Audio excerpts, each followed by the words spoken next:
Dark Souls 1. It was released in 2011 on the PS3 and Xbox and have since dropped on PC, PS4 and Xbox One in the forms of a remaster. The remaster opened up Dark Souls to a new generation of gamers and gave more people the opportunity to ruin their scalp in rage over the Anor Londo Archer. The game was harshly judged back in 11 due to the difficulty, and several news sites and gaming sources critiqued Dark Souls for being unfair and harsh to the player. But in the shadows, a band of loyal followers grew bigger and bigger, as stronger and stronger. And so, like a religious cult, online forums were created where people summoned and discussed the Souls verse as well as spread its name further and further. And so the term "get good" was created, and it was like a holy verbal relic to these people. Man, Orsina Smo is tough. Get good. Oh, I've died 20 times to the gargles, man. Get good. My father was diagnosed with cancer. Get good. It was like the holy verse. Praise our Lord and Savior, they said, and the Dark Souls community replied, no, just get good. But what is Dark Souls? You wake up in a cell, a mere undead, a cursed soul.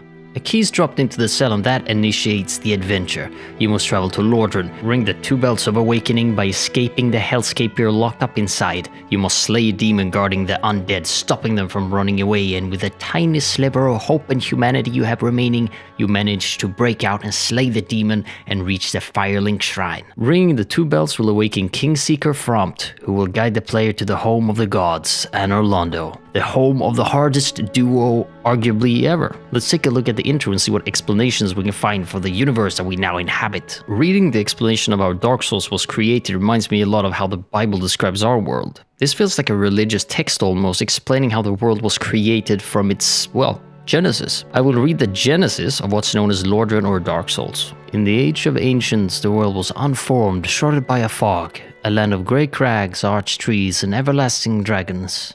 But then there was fire, and with fire came disparity, heat and cold, life and death, and of course, light and dark. Now I will take out a piece of the Holy Book to refer to this. Now I'm not claiming that it's exactly the same, I am however claiming that there are many similarities. These are the first few verses of Genesis 1.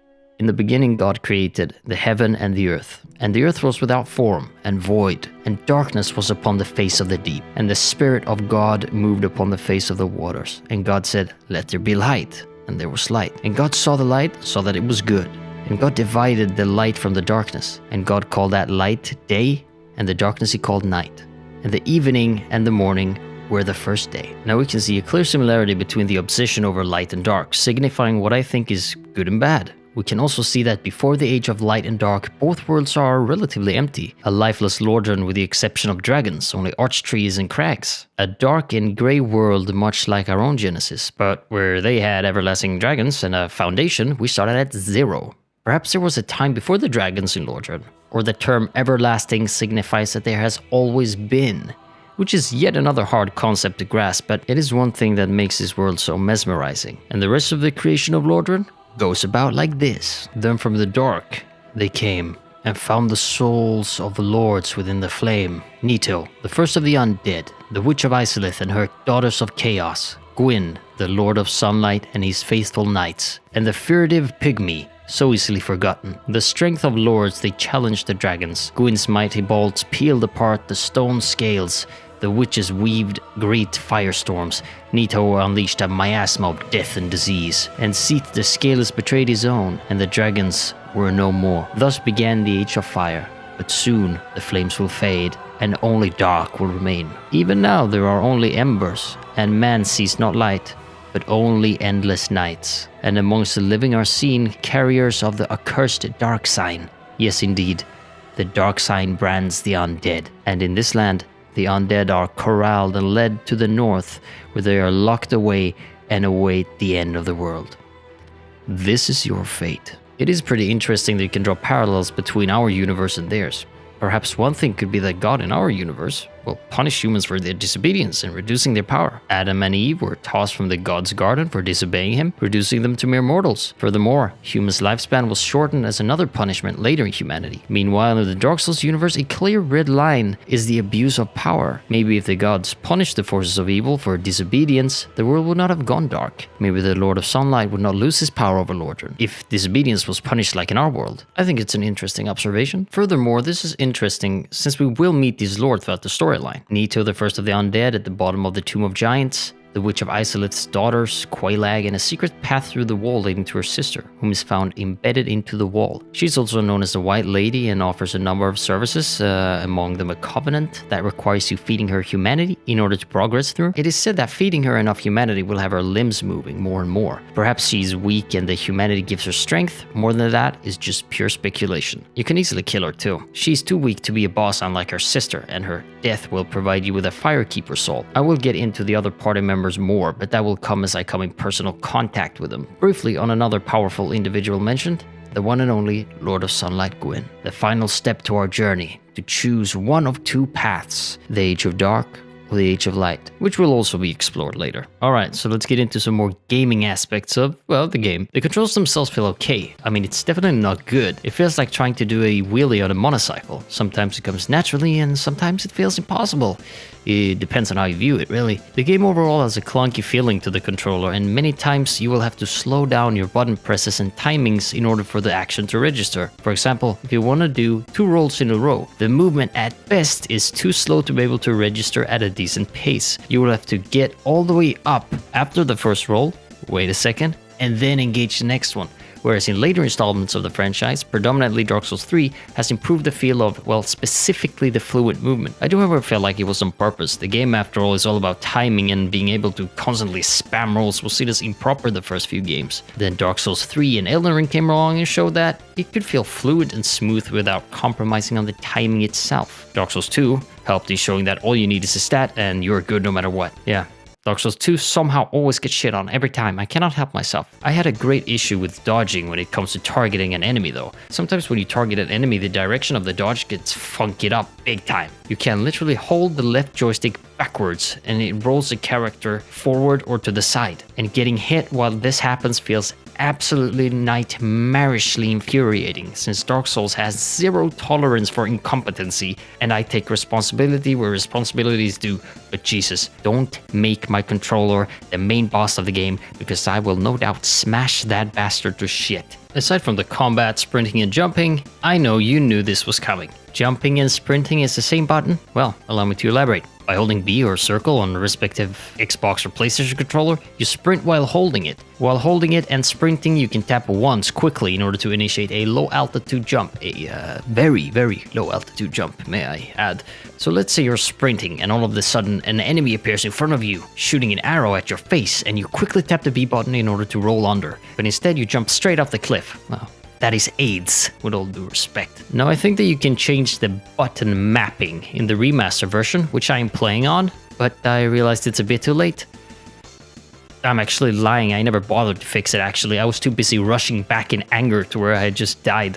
But I did occasionally have that thought in my mind that maybe I should fix it, you know? But overall, the controls feel good. Picking up items, I feel, could sometimes be a little annoying. For example, when you sprint sometimes, the items do not pick up as you pass by, and having to stop and look at an item every time as you spam the pickup button in order to first pick up the item, and then confirm that you picked up the item, that would not be a problem if it wasn't for the fact that you cannot do anything while it is prompted. So if you press once to pick it up, and then get stabbed in the back of the head with a flaming spear, you have to spend a few more button presses in order to rid yourself of the prompt before you're able to press circle and dodge. It would be a lot better if it was prompted what you picked up like in the corner or something, and then fading away after a few seconds instead of delaying overall movement and ability to save your tarnished, hopeless, hollowed life. I will say that though I'm getting used to the controllers happens pretty fast without much difficulty at all. All movement, whether it's movement like dodging or picking up items, feels natural in a timely order. I do not remember feeling bad for too long the first time I played Dark Souls. The graphics,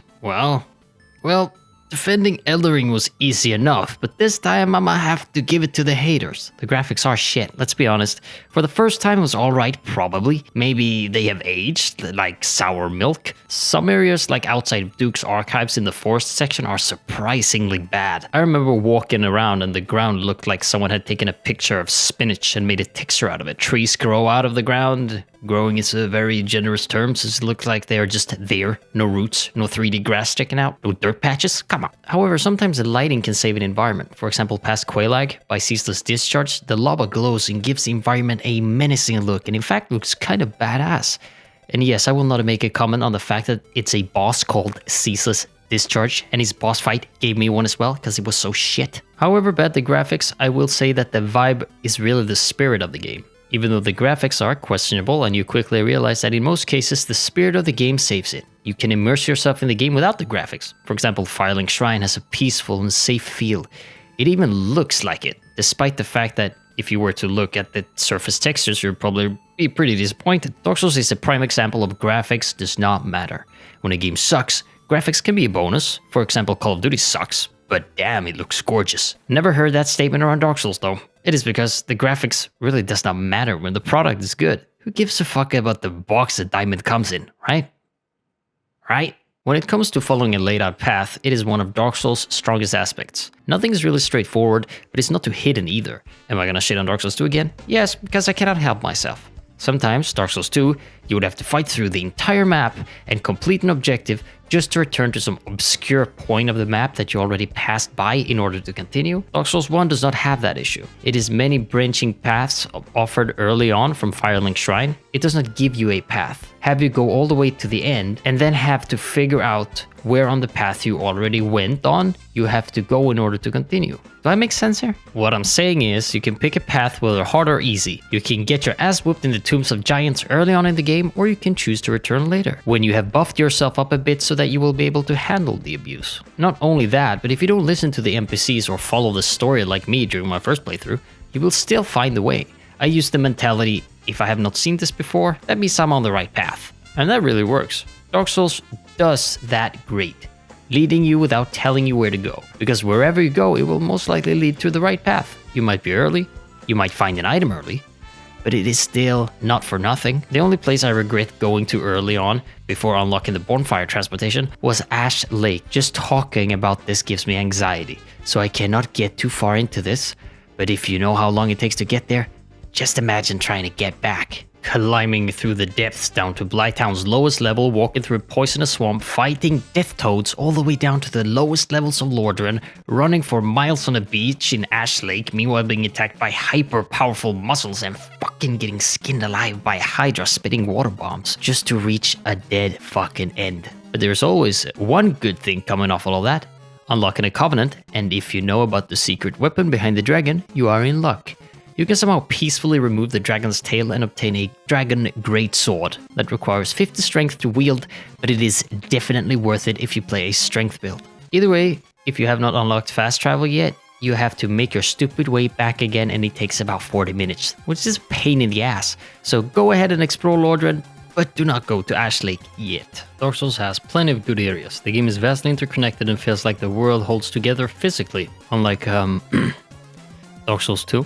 Let's begin by mentioning my, and probably everyone's favorite, Firelink Shrine. Firelink Shrine is the chill zone, the relaxed abode, the sleep state, the AFK arena. This is where you go for external and internal peace, the music, the friends, and all the proximity to different areas that you need access to at some point. It's just perfect. There's not a single negative point to give about Firelink Shrine, besides that it does not cover the entire map with its beauty and song and niceness. Now, I know I just mentioned this one in a bad context, but Ash Lake has to be one of the most beautiful locations in the game, even though there is a massive Hydra and battle and a half to get to it. Once you get there and dispose of the Hydra and look around and just take in the moment, it is an absolutely gorgeous place in all sense of the word. This is one of those places I mentioned where the graphics are invisible. The spirit and tone of everything, it completely overloads all negative thoughts about the place. Knowing that it is some remote location makes it even better. The fact that you can easily, and probably most people miss this great area of the map, makes it feel like you found a secret paradise. I do hate the Hydra and I do hate the mussels, but what can you do? They fit the place, and let's not lie. I would have preferred if there were some kind of special enemy boss here and not a recycled Hydra. That's about all criticism I have about this place.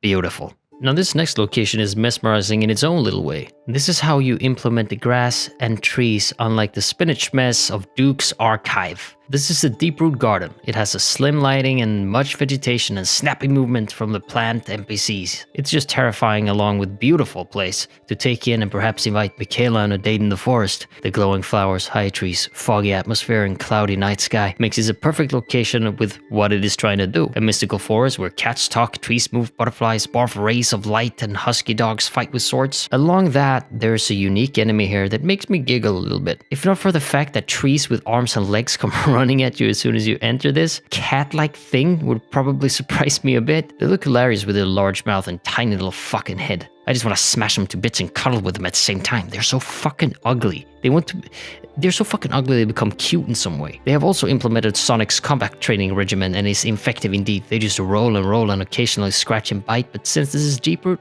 why be surprised at all? But we have yet to come to the best location. I mean, let's be real, the Abyss is hella sick.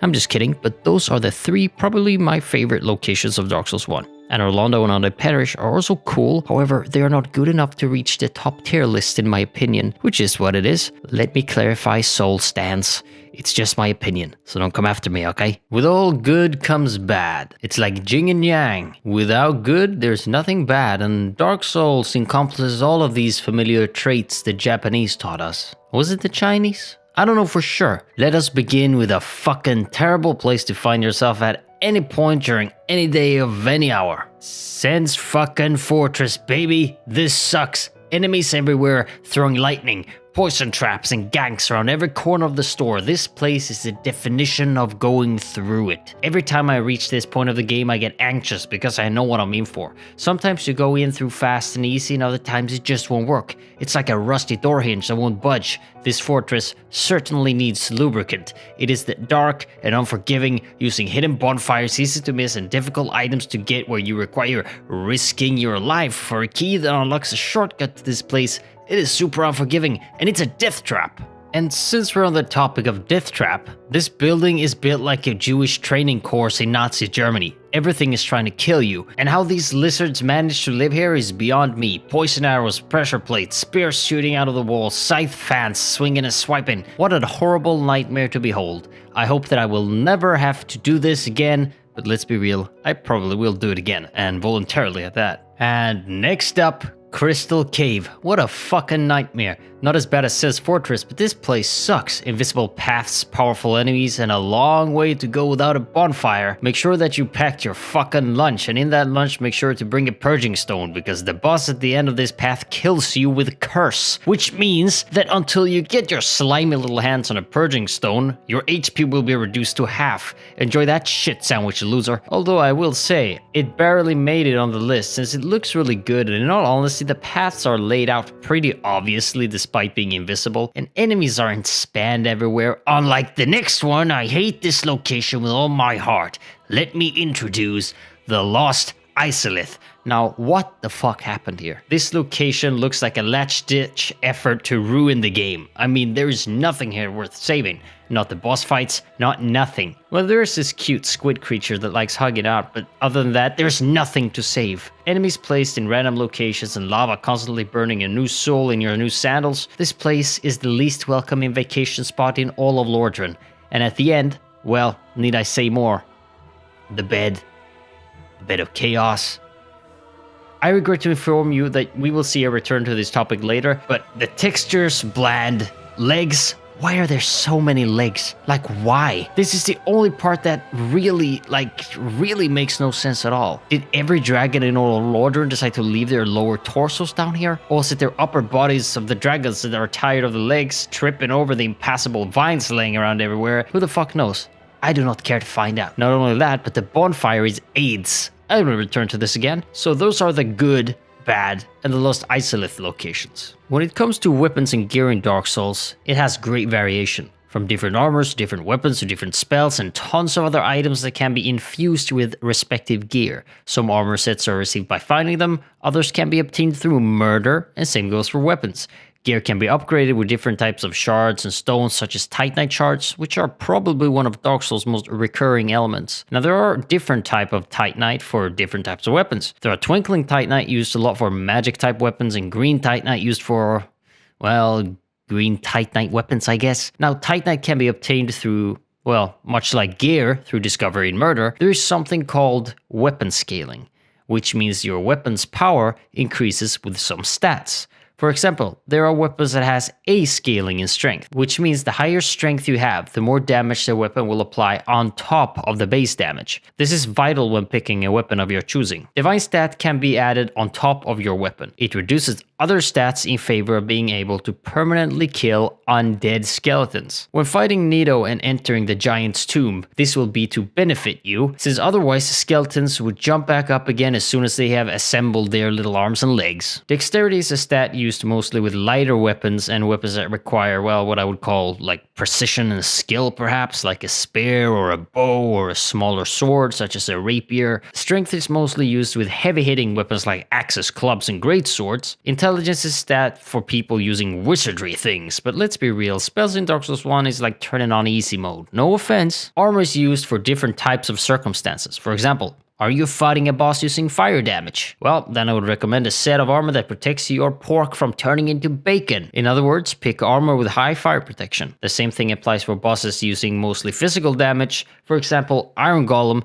whom's just trying to bash your skull in using pure physical force. It is pretty easy to tell what protection you need from what bosses. Quelaag probably requires some fire and some physical. Iron Golem, pure physical. Smo and Orstein, probably physical combined with lightning. Caesar's Discharge, well, nothing. It all comes naturally. However, there's one thing very unique to Dark Souls 1. Why does it feel like Dark Souls should have ended halfway? Now I know the Dark Souls fans are aggressive and do not take prisoners, but hear me out. The first part of Dark Souls 1 was magical adventure, lasting for hours for a new player and mere minutes for a speedrunner, of course. But somehow it feels like the climax reaches its top in Anor Londo, at the doorsteps of Ornstein and Smo's smoky domain entrance. I mean, they are by far what's called a skill check. If you hadn't mastered your character before stepping foot in Ornstein and Smo's arena, you might as well consider yourself doomed 100 times over. They are the dream team, the perfect combination of speed, power, and rage. They do not defeat you through death, but through mental exhaustion. And player after player have left to go hollow by the mere utterance of their godforsaken names. They have given Anor Londo a name to remember throughout all of the gaming universe, through sheer pain and suffering. Remembering the giants in the hall and all the steps to their chamber. The first time facing them is a sight to behold and a trauma that never lets you go, unless you defeat them. Defeating them is the only way for the nightmares to end. But coming off after a fight such as this, how is it possible to reach that kind of high again? It just isn't really. The first time playing Dark Souls 1 and defeating the wrestling tag team, I remember going a while and then thinking,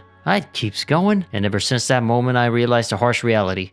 We were only halfway through, yet it ramps down so quickly. Nothing prior nor later could have created that feeling of climax that Ornstein and Smo had. It felt like I was just rushing to the end at this point, going from fire and hell and now just wanting to end the experience. The rest of the game was, well, more forgettable. Of course not the journey prior to the boss fight and the duo. Quelaag, Blighttown, Sense Fortress were all great challenges to overcome, and after them I had the drive to keep going and explore more and more, but that feeling quickly died out after Ornstein and Smo, since it felt like nothing could ever live up to the same standard as them. Of course, the rest of the game was good by all means, but somehow it started to feel like the end credits. Nothing more, nothing less. All the interconnectivity of the first half of the game through Firelink Shrine and mapped routes had all of a sudden no use anymore. I barely saw Firelink, unless I went back on purpose. The first half of the game, teleportation was not an option, so forced exploration and discovering shortcuts became a big deal. And there was no such thing more satisfying than opening a shortcut, saving you 20 minutes every time you would circle back to the bonfires of the shrine. After the duo, it felt like a straight line. No more need for shortcuts or learning the map. I mean, ask any Souls player how much of the map they recognize around the first half of the game, and then do the same about the last half. There's a major difference there. And of course that could be because of the new ability of teleportation. I do however think it's deeper than that, because now you had to use teleportation, which is why it was added. The first half needed none of that. You could travel on foot wherever, whenever, unlock shortcuts, and learn the structures inside out. The nostalgic value of something that comes from that is truly powerful on its own, and created memories by just having to walk the same route and seeing everything in the world as if it was my backyard. I knew the nooks and crannies and never really got lost. In short, I think the map changed from interconnectivity to a lot more of a straight line, which made the game feel more linear than perhaps it was. And that contributed to the feeling of change for the worse of Dark Souls 1. Now there are more to say about this, and I want to stop and just say Dark Souls 1 is truly a masterpiece. And I love it. And I have since the first time I set my foot in Lordran. With that said, however, a quality shift was clear. So I did my research because FromSoft are often very aware of where things are needed and where things might not feel as good. It is actually why they are so good at making games in the first place. It feels like they know exactly how to extract the feeling from your soul that you are meant to feel at a certain point in the game. Fear and doubtfulness in the treacherous underground tombs of Blighttown, the might of Anor Londo, the intrigue and fascination of Darkroot Garden, and something is just wrong in the Undead Parish, but I cannot place my finger on it. And then there's Bed of Chaos, which is, well, we all know, no more needs to be said about that, but what about the Lost Izalith leading up to the magnificent boss? We can begin with that one. Now about the Lost Izalith, killing Ceaseless Discharge just to come back later in this area is exciting. It is cool to enter back into the good old physical depiction of hell in my eyes. It is really cool down there. A few early game bosses makes their appearance down here, for example the Taurus Demon, the Capra Demon. Many people find that too bad since it feels like reusing old resources and perhaps taking away some of the charm from the unique or thought to be unique bosses at one point. I disagree, however.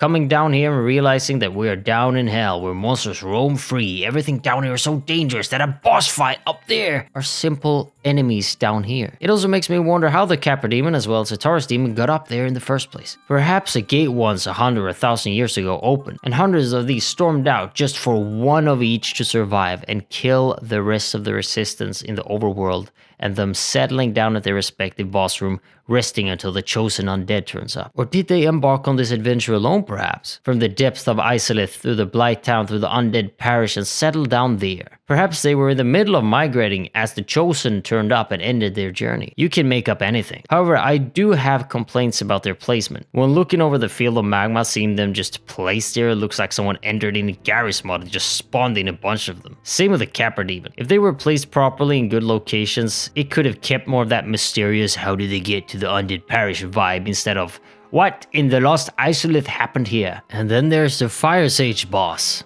And no more needs to be said about that one except for the fact that you fought this exact same boss 2 times already, but this time it's orange, so it's new. And if anything, that really does take away from the unique feeling of the demon at the start. Now it feels like a placeholder or a bad idea just implemented whenever without reason. But oh, that is nothing compared to what's coming up. If you go down to the deepest parts of Lost Izalith, you will find a completely different kind of hell. It is a hell within a hell where thousands of dragon legs. Yes, dragon legs. Why is there hundreds of dragon legs? This makes no sense at all. This is, if anything, a blatant reuse of models, and there is nothing anyone can say about that that makes me go, oh yeah, that makes sense. Nothing. I mean, what's the excuse here? Well, in here, monsters are so low that the upper body cannot follow with them down. Like what? No, I know exactly what happened here. They ran out of time and had this big open lava field that needed something to be added, and they had this dragon leg model that was for some reason misplaced before in a boss fight in Painted World of Ariamis before fighting Priscilla the Inbred. Sorry, I mean crossbred. In the Painted World, you had to jump attack the legs in order to get by. No one knows why, and so I ask again, why? Whatever the case, this is the absolute bottom of the barrel. Cake in the septic tank. Frosting on the fire of the goddamn gaming industry. How? What happened here? Either way, this is not the sole reason why Dark Souls 1 dove off the cliff halfway through, but god damn it, do the legs not say enough for you? I mean, gosh, seriously. Look at them standing there. And they're powerful too. They're difficult to fight, don't get me wrong. A waste of time on top of that. But Dark Souls will forever be in my heart, a one-in-a-lifetime experience that cannot be explained to someone who has not tried this for themselves. It is absolutely a memory to have for life. Dark Souls may have turned a bit in the end there, but things worked out eventually, when it was all taken into account. Well, bosses. I can sit here and go, the Stray Demon is so good that they implemented him 3 times during this game. But I'm not going to do that. I'm going to speak on a few bosses that I deem worthy of my attention. Boss fights in this game is arguably what makes Dark Souls, well, Dark Souls. There would not be a Dark Souls game without boss fights. It is a given every single time. Some bosses are hard, some bosses are good, and some bosses are, well, Ceaseless Discharge, and some are a combination of the two first. Let me begin by mentioning one that I hate from the bottom of my heart. Capra Demon. In every sense of the word, I would probably nominate this as the worst boss of Dark Souls 1. Besides my man CD, of course. The arena is cramped, and stuffed with quick annoying enemies. Along the boss himself there are 2 hounds chasing after you, giving you 0 time to assess the arena or the boss. The dogs come at you flying and your only way is to run up the tiny stairs that are neatly fitted into the arena to take refuge there, heal up and recoup on what just happened. The boss himself isn't that difficult, but the combination of the unfair arena and mobs turn things from fair to frustrating rather quick. After killing the dogs you can finally have your shot at him, but things probably won't go that easy. You'll probably die at least once or twice and have to run that terrible path back to the boss. It is a slow, demoralizing boss run, having to slowly deal with numerous enemies as well as wasting important healing flasks. Does not make this a fun, interesting, nor teaching boss fight whatsoever. I have in some playthroughs used the cheese methods to win, like throwing bombs over the fog wall. Sometimes you gotta deal with things head on, you know? Now there's this one boss called the Gaping Dragon. Now calling it awesome might be an overstatement, but it is a very teaching moment. You get to practice distance, timing early in the game, and get a feel for the difficulty of the game. The boss is not hard in Dark Souls standards, but certainly challenging for a good boss to have early on. The cutscene of the thing rising out of the gaping hole is awesome too. Seeing that little snorky crocodile head turn into a giant upper jaw is certainly memorable. 7 out of 10 for me. I just now decided to start scoring the bosses, so getting back to the Capra Demon, probably a 1 or 2 out of 10 on that one. One boss that I had great struggle with my first playthrough, Quelaag. One of the Daughters of Chaos, an important character in the Dark Souls verse and a memorable boss for, well, many reasons I won't get into, but for some that I will. She has high damage and use AoE and lingering and striking attacks, a good arsenal indeed. She deals extra fire damage, so equip your armor accordingly. She's one perfect boss. Not only for her looks, but also because she had a good story behind her, as well as a clear pattern of attacks. Once again, you can properly study her pattern and plan your attacks. I love those boss fights where you feel like you're truly mastering a boss. She's only as hard as your knowledge about her. If you know hardly anything, she will become a menace. If you know her pattern, how to deal with her, well, then she's a piece of cake. Great boss, 8 out of 10. Now I have been too positive for the last 2 bosses, so let's get a little negative with the Iron Golem. All you need to do is to get to him. After that, stay behind him and add the occasional dodge roll, and he's as good as dead. He's probably one of the easiest bosses in Souls history. And thank God for that, since he's located on top of the infamous Sense Fortress. It's kind of like taking off your work pants as soon as you enter the arena. You are now out of the Sense Nightmare and time to take out the anger on your wife. I mean the Iron Golem in this instance, of course. He has simple ground and pound MMA moves, and if you're a little further away, he might toss a little frisbee as a last-ditch effort to scare you away before getting his ass kicked by a soulless undead. 3 out of 10 for him. Now let's get a little bit more positive than ever here. These 2 guys are the most frustrating pains in my ass ever. However, I love them like I love my non-existing children. They throw me around like a garbage bag, but I keep coming back for more. Call it a humiliation fetish perhaps, but they are just at the climax of the game, so fetish is a fitting term. Entering Anor Londo by escaping the Aronites, fleeing into their domain. Yes, fleeing into their domain. That's the level of punishments the fucking Aronites are infamous for. Sending people running into danger just to avoid that goddamn knockback. As you traverse the unforgiving settlement, you finally reach the Great Hall containing these 2 icons of the Souls series. They are a perfect combination of aids and fun. Beating them will certainly be a challenge, and going in over and over again struggling against these creatures of Anor Londo is a major hallmark for the Dark Souls franchise. No one who plays any of the Dark Souls games have at least not heard of them. Everyone knows at least a little bit about them. Whether it's a picture or their names echoing out there among the fans, they're most likely the most recognizable faces of the franchise. 10 out of 10 for these fellers, and glad to be rid of them. Alright, bit of fucking chaos. It sucks. Just everything about it sucks. The boss run sucks, trapped in a nightmare surrounded by legs on lava, impassable vine statues that are useless, and random holes appearing throughout the boss. It does not matter what you've learned about the dodging, timing, or gear in this one. It is just garbage, and I think the developer knew this since whenever you die, you start in the boss fight. The only boss that does this, by the way, so I think that says enough. Listen, just watch this footage and tell me what you think. Every time you die, you have to make this long, agonizing boss run back. And let me tell you what, the bonfire is hidden behind an illusionary wall, which means that if you do not know this location, you might just have to run all the way back from the previous bonfire. And to be honest, you might as well just kill yourself in real life at that point. Like, jeez. This one gets a -1,000,000 out of 1,000,000. It is a complete Chiza. I would like to bring up Nido as well. I'm very split on this one. The boss fight can be good, but also terrible. Let's begin with the horrible traversal of the Tomb of Giants. The darkness is unbearable. You cannot see one step ahead, and you do not find a lantern until you are already halfway in. And that is what sucks on top. And on top of the on-topness, there are holes everywhere where you just run off and fall down and die, and the bonfires are all relatively hidden. Now, the only reason that the Tomb of Giants did not land in my list of bad areas are because there are 2 bonfires in there, which makes things easier and helps the unforgiving circumstances you find yourself in. However, once you actually get to Nido, there are a few more issues. Once you enter the arena after avoiding 400 enemies in pitch black darkness, you start by taking instant damage. So you better at least have 1 flask over after all the altercations, otherwise you might be doomed as soon as you enter. If you do not have any flasks left and only a sliver HP, well, then you're doomed. You cannot return and to take the fall in order to enter the arena, which means that taking damage is inevitable here, which I think is an unacceptable mechanic. If you survive everything and manage to enter his domain, you are now surrounded by undead that will not die unless you've prepared a weapon with Divine, assuming you knew that that would help. Fortunately, he can down his own forces, so use his AoE attack to your benefit. However, they do get back on their feet again. He can also trigger this magic stalactite to appear from the ground, launching you up in the air. If this was a rare occasion, it would not be a very bothersome thing, but thing is it happens relatively on the regular, which is really unfortunate.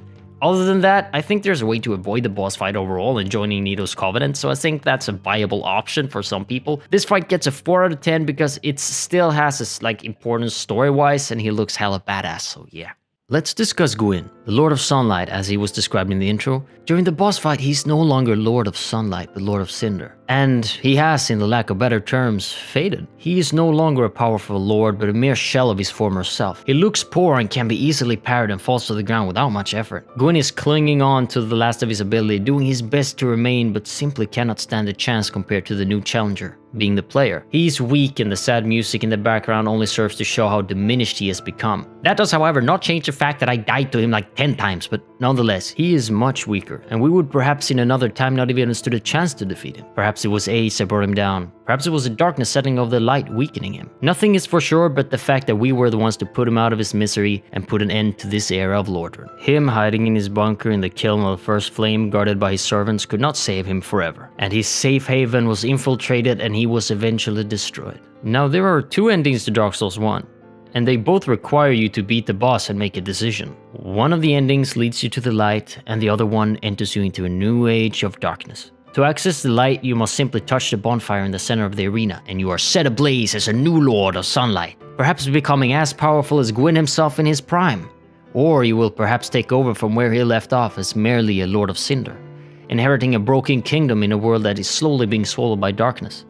Or perhaps that's where you assume the rest of the story in your mind. What would you do? Would you use a new power to enlighten Lordran and bring in the new age of light? Or would you just sit on your throne and wait for a new challenger to come and defeat you like you defeated your predecessor? The other ending leads you into an age of darkness. Now you're the Lord of Darkness, and darkness will spread all over the world and you will rule this kingdom in darkness. Until perhaps someone else comes to enlighten the world again, and you as the Lord of Darkness must face the new threat of someone who wants to take the throne from you, become the Lord of Sunlight, bringing light back into the world again. Speculating on these types of endings are what is great about games such as Dark Souls. It leaves room for speculation and fantasizing what could have been or what should have been. When I chose the Path of Darkness on my second playthrough, I always imagined someone coming and defeating me and bringing light back.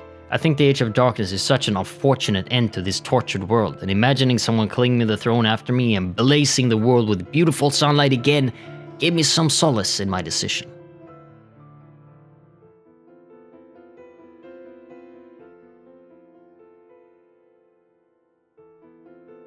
I may have sounded unusually hard on the game for someone that claims to love the game more than anything else, but we critique what we love, right? We want it to be the best version of itself, and the only way for that to happen is to be able to truly appreciate its perfection by accepting its perfect imperfections. Dark Souls had a major influence on my life. I actually saw more people saying this online, so I know I'm not alone in this, but Dark Souls is something that cannot be explained to someone who has not tried it. I even assume most people watching it probably played the game themselves and are so obsessed that they decided to watch a video about a game they already know everything about. So I I can relate to that. When I felt like I was useless in school, for example, I remember trying this game out and realizing, damn, I could really beat this challenge, or geez, I kept going and eventually this challenge I deemed impossible proved me wrong. I started manifesting that in real life. I manifested a test in school as a Dark Souls boss that needed to be defeated, or perhaps I was tired but had to do chores, yet another boss that had to be defeated. Dark Souls taught me to manifest trial and error, failure and success, and always to keep going no matter what, because eventually you will overcome and succeed. It was only a question of when. Well, thanks for watching. I hope you enjoyed this. This was certainly one of the more exciting projects I've been working on thus far,